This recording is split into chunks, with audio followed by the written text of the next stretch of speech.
نہیں جو باداؤ ساگر تو ہاؤ ہو ہی صحیح. اللہ یہ کیا تھا؟ خیر یہ لکھا ہوا ہے. طلال اسے دیکھ کر رہ گیا. کتنی جلدی وہ اپنے غموں کو اپنے اندر سمیٹ کر اس پر نقاب ڈال کر ہنسنے اور ہنسانے کا فن جانتا تھا. کتنا بڑا فنکار تھا یہ مصطفیٰ خان بھی. ایک ذاتی سا سوال پوچھوں طلال؟ وہ حمزہ کو گود سے اتار کر اس کے نزدیک چلا آیا. گو کہ مجھے تمہاری فیملی کے کسی بھی معاملے میں مداخلت کا حق تو نہیں ہے، مگر اس نے ایک ہچکچاہٹ امیز نظر اس پر ڈالی، پھر دھیرے سے بولا، کیا سیف الرحمان اور لالا رخ کے درمیان کوئی رنجش ہے؟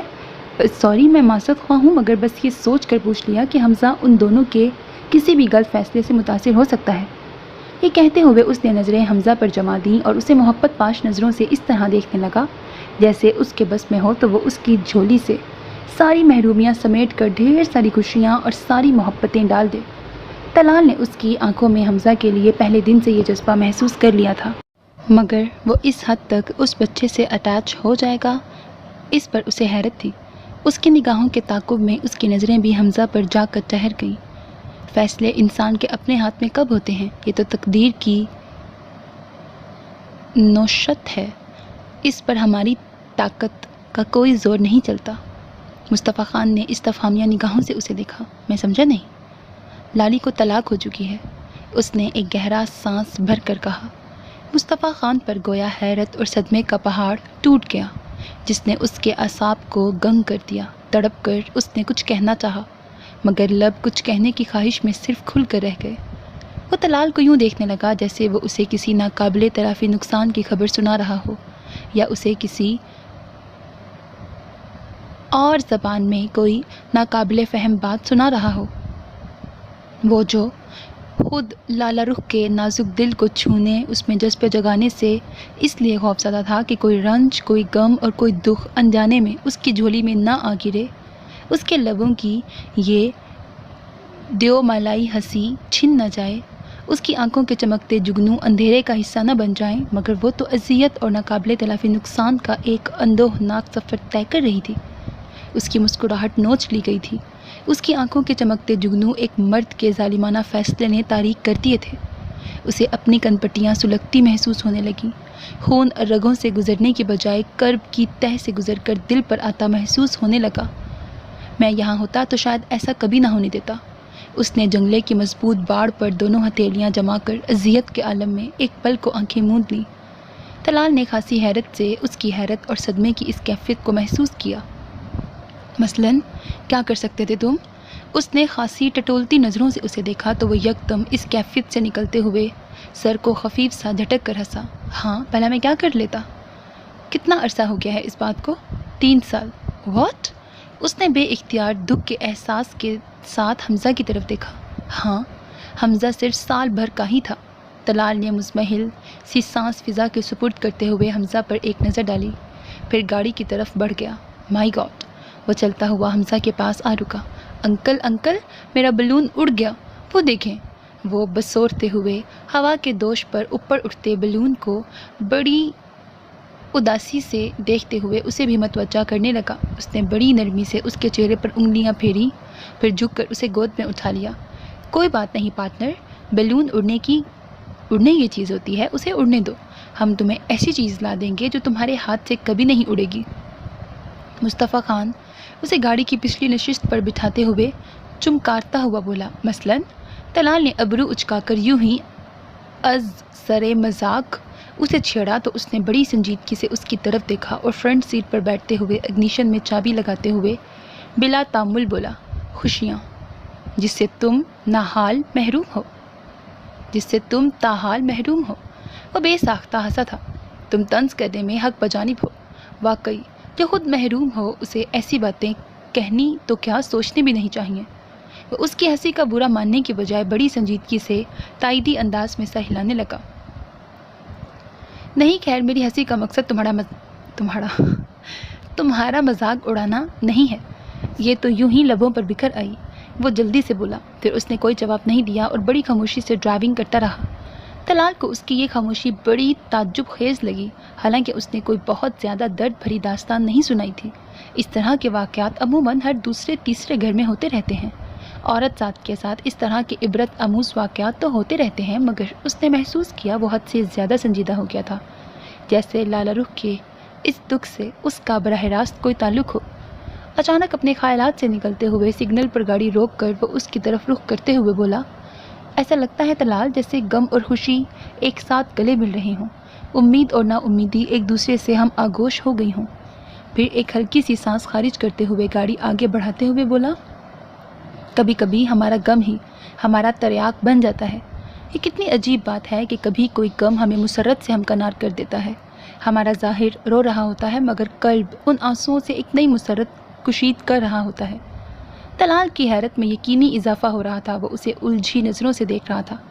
وہ گاہے بگاہے بیک مرر سے پچھلی سیٹ پر بیٹھے حمزہ کو دیکھ رہا تھا، جیسے بہت بے کل ہو اور پلٹ کر اسے خود میں بھر لینا چاہتا ہو۔ یہ کون سا جذبہ تھا جو اسے اتنا حزین اور مضطرب کر رہا تھا؟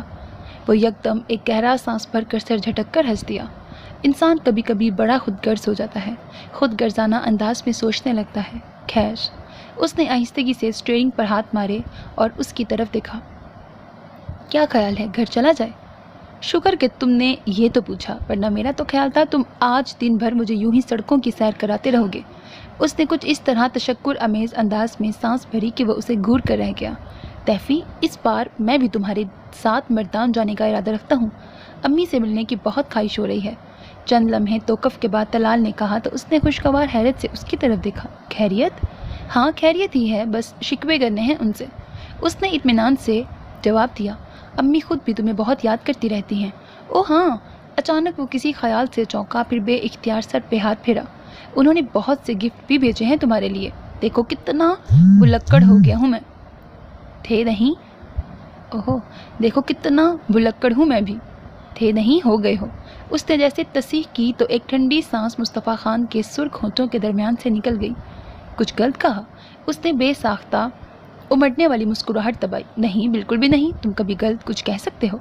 اس کے انداز پر وہ اپنا کہا نہ روک سکا۔ خیر، یہ مذاق کی بات چھوڑو، میرے ساتھ مردان چلنے پر سیریس ہونا؟ خرم اور عادل بھی کہہ رہے تھے، یہ لوگ بھی آج کل فارغ ہیں، ان کا پروگرام ہے شمالی علاقہ جات دیکھنے کا، تمہارا کیا خیال ہے، ہو جائے پھر پکا؟ خیال تو برا نہیں، سچ تو یہ ہے کہ دل بھی کچھ تبدیلی چاہتا ہے۔ اس نے مصطفیٰ خان کی بات سے متفق ہوتے ہوئے سر ہلایا۔ خیر، اگر چاہو تو تبدیلی یہاں بھی آ سکتی ہے۔ وہ گاڑی شفاف اور کشادہ گلی میں ڈالتے ہوئے اس کی سمت ذرا سا جھکا اور خاصی معنی خیز قسم کی سانس بھری۔ بس یہیں ذرا روک تو گاڑی میں اتر جاؤں۔ اس کی اس معنی خیز سانس اور جملے کو قطعی نظر انداز کرتے ہوئے اس نے جلدی سے گاڑی ایک بنگلے کے قریب روکنے کا اشارہ کیا۔ مصطفیٰ خان نے تعجب سے اسے دیکھا۔ ذرا باقر صاحب کی خیریت پوچھ لوں؟ فالج کا اٹیک ہوا تھا، بڑا زبردست، انہیں پرسوں ہاسپٹل سے تو فارغ ہو گئے تھے مگر کچھ بہتری لگتی نہیں ہے ان کی طبیعت میں۔ وہ محلے کے ایک بزرگ کے بارے میں بتا رہا تھا جن کا بنگلہ سکندر ولا سے 2 گھر چھوڑ کر ہی تھا۔ تم چلو میں آتا ہوں۔ وہ گاڑی سے اتر گیا، جبکہ اس نے گاڑی سکندر ولا میں ہی جا کر روکی تھی تو لالا رخ حواس باختہ دوڑی چلی آئی۔ اوہ تھینک گاڈ! وہ حمزہ کو دیکھ کر ایک پرسکون سانس کھینچ کر ذرا سے رکی، پھر دھیرے دھیرے قدم اٹھاتی اس تک آئی۔ اتنی دیر لگا دی آپ نے، میں تو ڈر ہی گئی تھی، بہت تنگ کیا ہوگا اس نے آپ کو۔ بڑے بے تابانہ انداز میں اس نے حمزہ کو اس کی گود سے لے کر اپنے سینے سے بھینچ لیا۔ آئی ایم سوری، مجھے خیال ہی نہیں رہا کہ آپ پریشان ہو سکتی ہیں۔ وہ اس کی پریشانی محسوس کر کے نادم سا ہو گیا۔ دراصل طلال کے ہاسپٹل چلا گیا تھا۔ نہیں، خیر اتنی زیادہ پریشان تو نہیں تھی، مگر یہ سوچ رہی تھی کہ راستے بھر یہ آپ کو تنگ کرتا رہے گا۔ وہ یہ کہہ کر جانے کو پلٹی تو اس نے جلدی سے اسے روکا اور سنہری کاغذ میں لپٹا ہوا پان اس کی طرف بڑھا دیا۔ یہ آپ کے لیے۔ یوں ہی پرانے راستوں سے گزرا تو اس مخصوص پان شاپ پر رک گیا اور بے ارادہ پان لے لیا۔ وہ ایک لمحے کو گنگ سی رہ گئی، اس کے چہرے کے تاثرات میں ہلکا سا کھچاؤ آ گیا، پھر قدرے برا مان کر بولی، سوری میں پان نہیں کھاتی۔ مجھے پتہ ہے، مگر کبھی کبھی کھا لینے میں کوئی حرج بھی نہیں ہے، خاص کر جب کوئی اتنی محبت سے پیش کرے۔ اس نے بڑے اطمینان سے یہ کہتے ہوئے اس پر ایک بھرپور نگاہ ڈالی اور بڑے بڑے قدم اٹھاتا روش سے گزر کر جالی کا دروازہ کھول کر اندر گم ہو گیا۔ لالا رخ کے آگے گویا پوری کائنات گھوم گئی۔ اس نے حمزہ کو گود سے اتارا اور پان کو غصے کی پوری شدت کے ساتھ مٹھی میں دبایا اور داخلی دروازہ دھکیل کر اندر چلی آئی۔ ارادہ تو اس کا یہی تھا کہ وہ یہ پان جا کے اس کے منہ پہ مارے گی، مگر لیونگ روم میں اسے پوری شان سے خرم، عادل اور جاذب کے ساتھ بیٹھے دیکھ کر غصہ اندر ہی اندر دبانے پر مجبور ہو گئی۔ پلیز چائے مل جائے گی؟ وہ پلٹنے لگی تو مصطفیٰ خان کی آواز ابھری، حالانکہ اس کی خوشنما آنکھوں میں بھرا غصہ اور ناگواری کا تاثر وہ دیکھ چکا تھا، تاہم انجان بن کر نہایت عاجزانہ انداز میں بولا تھا جیسے وہ یہاں آئی ہی یہ میزبانی نبھانے کو تھی۔ ہاں لالی، چائے کی شدید طلب ہو رہی ہے مجھے بھی۔ طلال بھی لیونگ روم میں داخل ہوتے ہوئے بولا تو اس کے لبوں پر انکار کی صورت میں نکلنے والا لاوا دوبارہ اندر ہی سمٹ گیا۔ لامحالہ اسے سر ہلانا پڑا۔ مصطفیٰ خان نے دزدیدہ پتہ نہیں کون سی نگاہوں سے اسے جاتے دیکھا اور دل ہی دل میں مسکراتے ہوئے خرم کی طرف رخ کرتے ہوئے بولا، تو پھر میری طرف سے تم سب کی دعوت پکی ہے، کب آ رہے ہو مردان؟ ضرور ضرور، مگر پہلے آپ ملتان تو دیکھ لیجئے، جلدی کس بات کی ہے؟ خرم ہنسا۔ ملتان میرا اپنا شہر ہے، بلکہ میرا محبوب شہر ہے، اس کے چپے چپے سے میں واقف ہوں۔ یہ کہتے ہوئے اس نے طلال کی طرف دیکھا اور اس کی معنی خیز مسکراہٹ پر کھسیا کر ہنس دیا۔ طلال کی وجہ سے تو میں نے ملتان میں اتنے سال گزار دیے، اس کی رفاقت نہ ہوتی تو شاید میں میڈیکل کا پہلا سال گزار کر ہی فرار ہو چکا ہوتا۔ کیوں؟ طلال نے آپ کو پلو سے باندھ رکھا تھا؟ خرم کے اس بے ساختہ جملے پر سب کے کہکہے ابل پڑے۔ یہی سمجھ لو۔ اس نے اپنا کہکہا سمیٹ کر بڑی معنی خیزی سے ہلکے سے ہنکارا بھرا تھا۔ کیوں میری جنس مشکوک کرنے پہ تلے ہوئے ہو؟ طلال نے میگزین رول کرتے ہوئے خرم کو گھورا، پھر رول کیے میگزین پر تھوڑی ٹکاتے ہوئے ہلکی سی سانس بھری۔ ناحق ہم مجبوروں پر یہ تہمت ہے مختاری کی۔ بات یہ ہے خرم کہ یہ میرے کندھے پر بندوق رکھ رہا ہے۔ وہ مصطفیٰ خان کی تنبیہی نظروں کو نظر انداز کرتے ہوئے بولا تو اس نے بھنا کر ایش ٹرے اٹھا کر اس کی طرف اچھال دی۔ اوئے ہوئے، اس کا مطلب ہے دنیا کسی کے پیار میں جنت سے کم نہیں، بلکہ ملتان کسی کے پیار میں جنت سے کم نہیں۔ خرم کی آنکھوں میں چمک لہرا گئی۔ جاذب میگزین رکھ کر اس طرف متوجہ ہو گئے۔ بکواس کر رہا ہے یہ، ایسی کوئی بات نہیں ہے۔ مصطفیٰ خان یکدم سنجیدگی سے سر نفی میں ہلا کر اس بات کی پرزور تردید کرنے لگا۔ طلال کے چہرے پر معنی خیز قسم کی دبی دبی مسکراہٹ تھی۔ یہ بتاؤ کہ تم سب نے مل کر اس کے نکیل کیوں نہیں ڈالی؟ یہ کیوں شتر بے مہار گھوم رہا ہے اب تک؟ میرے اندازے کے مطابق تو اسے کم از کم 2 بچوں کا باپ تو ہونا ہی چاہیے تھا۔ اس نے شرارت کے ساتھ موضوع کا رخ اسی کی طرف کر دیا۔ خرم اور جاذب نے بیک وقت ٹھنڈی سانسیں بھری تھیں۔ اگر یہ کام کر دو تو ہم تمہیں دعائیں دیں گے۔ اچھا یہ بات ہے۔ جاذب کی اس بات پر اس نے پرجوش انداز میں طلال کی طرف بیٹھے بیٹھے رخ کیا۔ بلکہ آپ کو ہی نہیں، آپ کی 7 پشتوں کو دعائیں ملیں گی، خرم نے مزید کہا۔ بکواس مت کرو خرم، اس فضول ٹاپک کے سوا تم لوگوں کے پاس کوئی اور ٹاپک نہیں ہے کیا؟ اس نے میگزین ایک طرف پٹکا اور سخت برہمی سے خرم کو دیکھا۔ مصطفیٰ خان نے حیرت امیز انداز میں اس کے چہرے پر جھلکنے والی سرخی کو دیکھا، پھر ہلکی ہنسی کے ساتھ بولا، مسٹر، یہ ٹاپک تو اب روز ہی چھیڑیں گے، بقول شاعر لائیں گے تمہیں راہ پر اب اور طرح سے۔ ادھر لیونگ روم سے آتی آوازوں پر لالا رخ ایک یاسیت کا شکار ہو گئی۔ اس نے بڑی سی شیشے والی کھڑکی سے طلال کے چہرے کے تاثرات کا جائزہ لیا، جہاں ہلکی ہلکی غصے کی سرخی اب تک بکھری ہوئی تھی۔ وہ ان کی شرارتوں پر خفا ہو رہا تھا۔ ایک افسردگی سی اس کی روح پر ٹپکنے لگی۔ وہ فریج سے دودھ کا پاٹ نکال کر کچن کی طرف آتے ہوئے سوچنے لگی کہ کاش مصطفیٰ خان ہی اس پتھر میں دراڑ ڈال دے تو وہ عمر بھر اس کا احسان نہ بھولے گی۔ ہیلو، کیا ہو رہا ہے؟ روشانہ نے کچن میں جھانکا تو وہ چائے سے اٹھنے والے بھاپ کو تکتے ہوئے پلٹی، پھر روشانہ کو اسی بے خیالی میں تکنے لگی۔ نیلے رنگ کے سفید کڑھائی والے جدید تراش کے سوٹ میں وہ نکھری نکھری بے حد دل ربا لگ رہی تھی۔ ہاف سلیوز کی شرٹ میں اس کے خوشنما ہاتھ اور سڈول کلائی میں چمکتا گولڈ کا نازک کنگن بہت جچ رہا تھا۔ اس کی جائزہ لیتی خاموش نظروں پر وہ سٹپٹا گئی۔ کیا ہوا لالی؟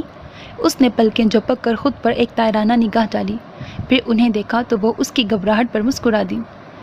کہاں تھی تم؟ نظر ہی نہیں آئی تھی مجھے صبح سے۔ وہ برنر آہستہ کرتے ہوئے چائے کے مگ ٹرے میں سیٹ کرنے لگی۔ خرم کے کمپیوٹر پر بیٹھی ہوگی ہے نا؟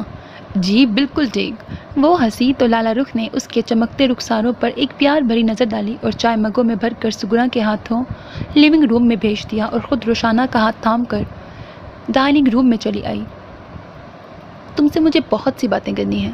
ذہن نصیب، روشانہ نے شرارتی انداز میں سر خم کیا۔ ویسے باتیں تو میرا بھی آپ سے ڈھیر ساری کرنے کو جی کرتا ہے، مگر آپ تو سارا دن خود کو کاموں میں الجھائے رکھتی ہیں۔ ارے اچھا، انہوں نے چونک کر حیرت کا اظہار کیا، پھر مسکرا دی۔ تم نے شکوہ ہی نہیں کیا کبھی؟ چلو آج فرصت ملی ہے، خوب گلے شکوے کر لیں، جی بھر کر باتیں کر لیں، خوب مزے کریں، خوب گزرے گی جو مل بیٹھیں گے دیوانے دو۔ وہ صوفے پر آ کر بیٹھ گئی۔ لالا رخ اس کا ہاتھ اپنے ہاتھ میں لے کر اس کی انگلیوں کو سہلاتے ہوئے بولی، روشنی تمہیں طلال کیسا لگا؟ اس نے بات بالکل اچانک کی تھی۔ روشانہ کی نظریں یکلخت جھک گئیں۔ دیکھو نا، کمال بھائی تو تمہیں اچھے لگتے ہی ہوں گے چونکہ وہ تمہاری عزیز پھپھی کے میاں ٹھہرے، مگر طلال کیسا لگا؟ تمہاری کیا رائے ہے اس کے بارے میں؟ میں سمجھی نہیں۔ وہ پھیکی سی ہنس پڑی۔ بھلا میں کسی کے بارے میں کیوں کر رائے دینے لگی؟ اگر کوئی مانگے تو دینے میں حرج بھی نہیں ہے۔ وہ مسکرانے لگی، جبکہ روشانہ کو لگ رہا تھا وہ اس کے دل پر ہلکے ہلکے انگلیاں مار رہی ہو، جیسے مضراب نے سازوں کو چھیڑ دیا ہو۔ ایک اضطراب سمٹ آیا اس کے اندر۔ دیکھنے میں تو اچھے ہی لگتے ہیں۔ اس کا انداز تجاہل عارفانہ والا تھا۔ لالا رخ بے ساختہ ہنس پڑی اور اس کی جھولتی لٹ کو کھینچتے ہوئے بولی، دیکھنے کے ہی نہیں ویسے بھی بہت اچھا ہے۔ ہاں ذرا کم سخن ہے، ہو سکتا ہے اس لیے تم اسے صحیح طور پر جان نہ پا رہی ہو۔ بھلا مجھے کیا ضرورت پڑی ہے انہیں جاننے کی؟ وہ اس کی نظروں سے الجھ رہی تھی۔ اگر کبھی ضرورت پڑ گئی پھر؟ یہ حمزہ کہاں چلا گیا ہے؟ آج تو سارا دن دکھائی نہیں دیا۔ وہ اس کی نظروں کی معنی خیزی سے گھبرا کر ادھر ادھر نظریں دوڑانے لگی۔ لالا رخ نے اپنی مسکراہٹ سمیٹتے ہوئے صوفے کی پشت سے ٹیک لگا کر خود کو ڈھیلا چھوڑ دیا۔ روشنی، میں طلال کا دامن خوشیوں سے مسرتوں سے بھر دینا چاہتی ہوں جس کا وہ حقدار ہے۔ روشانہ نے چونک کر اس کی طرف دیکھا۔ وہ سامنے کی دیوار کو خالی خالی نظروں سے تک رہی تھی۔ اس کے چہرے پر ایک کرب آ کر ٹھہر گیا تھا۔ وہ بھی یہی چاہتے ہیں، شاید بلکہ سبھی یہی چاہتے ہیں کہ آپ کا دامن بھی خوشیوں سے بھر جائے۔ وہ اس کے مقابل سے اٹھ کر اس کے ساتھ لگ کر بیٹھ گئی۔ لالا رخ نے نگاہیں موڑ کر اسے دیکھا۔ لالی، مجھے بہت دکھ ہوا جب مجھے یہ خبر ہوئی کہ آپ کی ڈائیورس ہو چکی ہے۔ وہ رنج سے نظریں جھکا کر بولی، میں آپ کا دکھ کس طرح شیئر کر سکتی ہوں لالی، مجھے بتائیے۔ لالا رخ نے ایک ٹھنڈی سانس بھر کر اس کا ہاتھ پکڑ کر ہولے سے تھپ تھپایا۔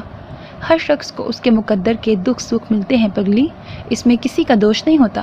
بس یہ جو اپنے ہوتے ہیں نا، یہ ہماری محبت میں ہمارے دکھوں کو کسی نہ کسی کے سر تھوپنا چاہتے ہیں، کسی نہ کسی کو قصوروار ٹھہرانے لگتے ہیں۔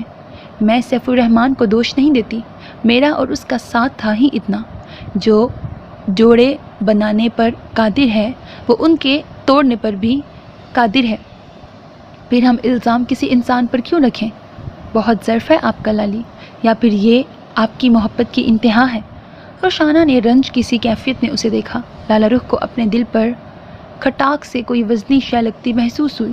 اس کے سینے میں مانوس سی دکن ہونے لگی۔ وہ پلکیں جھپک کر نگاہوں کا رخ پھیر کر ایک اذیت امیز خیال میں ڈوب کر بولی، ہاں تم ٹھیک کہتی ہو، شاید یہ محبت کی انتہا ہی ہے کہ میں اسے آج تک برا نہیں کہہ سکی۔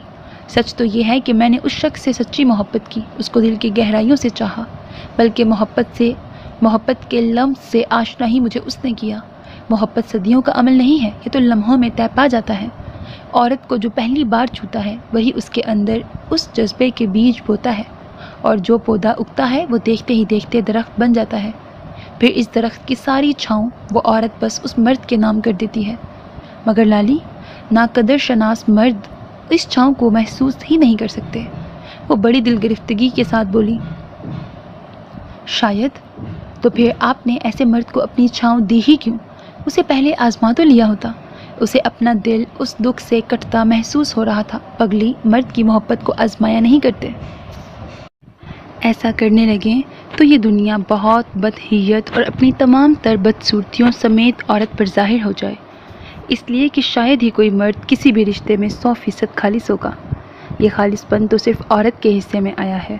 عورت اپنے اس خالص پن سے مرد کی اس خامی کو چھپا لیتی ہے، تبھی ہمارے مشرق کی دنیا میں ابھی آسودگی ہے۔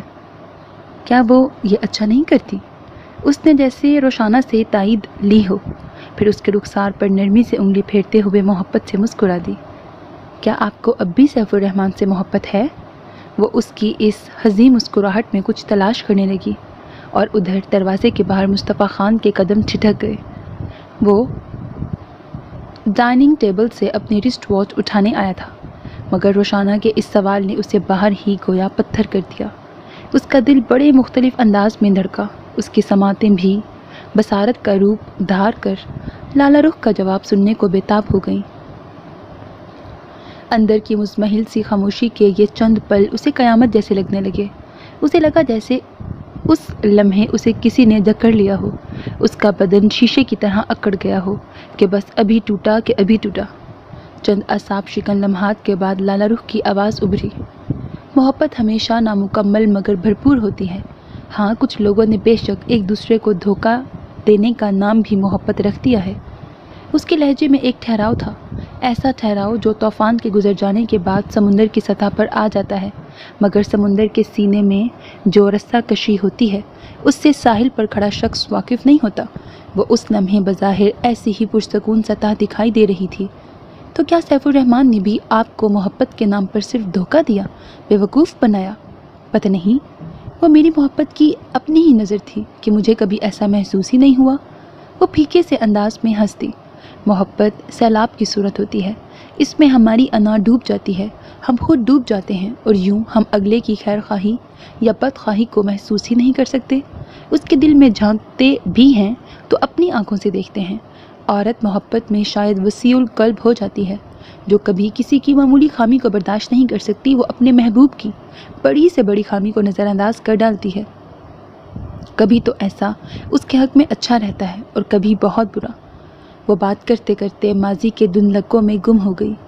روشانہ نے اس کے کندھے پر ہاتھ رکھا اور تسلی آمیز دباؤ ڈالا تو وہ چونکی، پھر ایک مزمحل سانس بھر کر اس کا ہاتھ اپنے کندھے سے ہٹا کر اپنے دونوں ہاتھوں پر دبا کے مسکرا دی۔ روشانہ کو اس کے اداس چہرے پر رقصاں ہونے والی یہ مسکراہٹ اماوس کی رات کی مانند لگی۔ مصطفیٰ خان اندر آنے کا ارادہ ترک کر کے بے آواز قدموں سے واپس پلٹ گیا۔ تمہیں پتہ ہے کل طلال کی برتھ ڈے ہے؟ وہ موضوع کو بدلتے ہوئے بولی۔ بریکٹ، اوف، پھر وہی طلال کا ذکر؟ روشانہ کو جانے کیوں اس شخص کے ذکر پر اپنے دل پر ایک اضطرابی دباؤ سا محسوس ہونے لگتا تھا۔ کیا بات ہے، آج آپ کے سر پر طلال بھائی سوار ہو گئے ہیں؟ میرے سر پر تو خیر سوار رہتا ہی ہے، کاش تمہارے سر پر بھی سوار ہو جائے۔ انہوں نے بالکل اچانک اس کی طرف جھک کر براہ راست اس کی آنکھوں میں جھانکا تھا۔ آپ کا دماغ تو نہیں خراب ہو گیا ہے لالی؟ چلیں لان میں چلتے ہیں، وہیں سب بیٹھتے ہیں۔ وہ یک لخت صوفے سے اٹھ گئی مگر لالا رخ نے اس کی کلائی پکڑ لی۔ یہ بتاؤ، میرا ساتھ دو گی؟ میں طلال کو سرپرائز دینا چاہتی ہوں، وہ سنجیدگی سے کہہ رہی تھی۔ 3 سال سے طلال نے اپنی برتھ ڈے نہیں منائی، میں چاہتی ہوں کہ اس سال اسے اس پر مجبور کیا جائے۔ تو میں بھلا آپ کا کیا ساتھ دے سکتی ہوں اس مہم میں؟ اس نے حیرت سے استفسار کیا۔ تم؟ لالا رخ ہلکے سے مسکرائی، پھر پرخیال انداز میں سر کو خفیف سی جنبش دے کر صوفے سے اٹھتے ہوئے بولی، تم کل میرے ساتھ شاپنگ پہ چلنا، ہم اس کے لیے بہت اچھا سا گفٹ خریدیں گے۔ کم از کم تم مجھے آئیڈیا تو دو گی نا؟ ہاں خیر، اتنا ساتھ تو دے ہی سکتی ہوں۔ اس نے دل ہی دل میں اطمینان کا سانس لے کر سر ہلا دیا۔ اب چلیے لان میں، سب منتظر ہیں آپ کے۔ وہ اسے پکڑ کر لے گئی۔ مصطفیٰ خان کے دل کی فضا پر ایک بے نام سا سکوت طاری ہو گیا تھا۔ محبت دراصل سیلاب کی صورت ہے، اس میں ہماری انا ڈوب جاتی ہے، ہم خود ڈوب جاتے ہیں۔ لالا رخ کی نرم آواز کی باز گشت رہ رہ کر اس کے دل کی فضا پر چھائی سکوت میں دراڑ ڈال رہی تھی۔ پتہ نہیں پوری فضا میں ہی ایسا سکوت چھایا ہوا تھا یا اپنے اندر ہی سناٹا تھا۔ اس کے دل میں بیک وقت 2 طرح کی خواہشات سر پٹک رہی تھیں۔ ایک یہ کہ وہ لالا رخ پر اپنا درد عیاں کر دے، اپنا اضطراب کھول کر اس کی پناہ کی طلب ظاہر کر دے۔ دوسری یہ کہ اس کا درد سمیٹ لے، اپنے اور اس کے ماضی کے ان تلخ برسوں کو کسی آتش دان میں ڈال کر راکھ کر دے، پھر راکھ کسی دور افتادہ مقام پر ندی نالے میں بہا دے اور حال سے اس کے اور اپنے لیے خوشیاں حاصل کر لے۔ چھوٹی چھوٹی خواہشات جب سر اٹھاتی ہیں تو آدمی کو تنکے کی طرح بہا کر لے جاتی ہیں، اور مصطفیٰ خان جیسا آدمی خود کو اسی تنکے کی مانند کمزور محسوس کر رہا تھا۔ وہ خود کو اس بچے کی طرح محسوس کر رہا تھا جو من پسند شے کو پانے کے لیے مچل رہا ہو، مگر وہ من پسند شے اس سے چھین کر اس کی دسترس سے دور کسی اونچی جگہ پر رکھ دی گئی ہو جسے وہ صرف دیکھ سکتا ہو، چھو نہ سکتا ہو۔ وہ اٹھ کر کشادہ بالکنی میں ٹہلنے لگا، پھر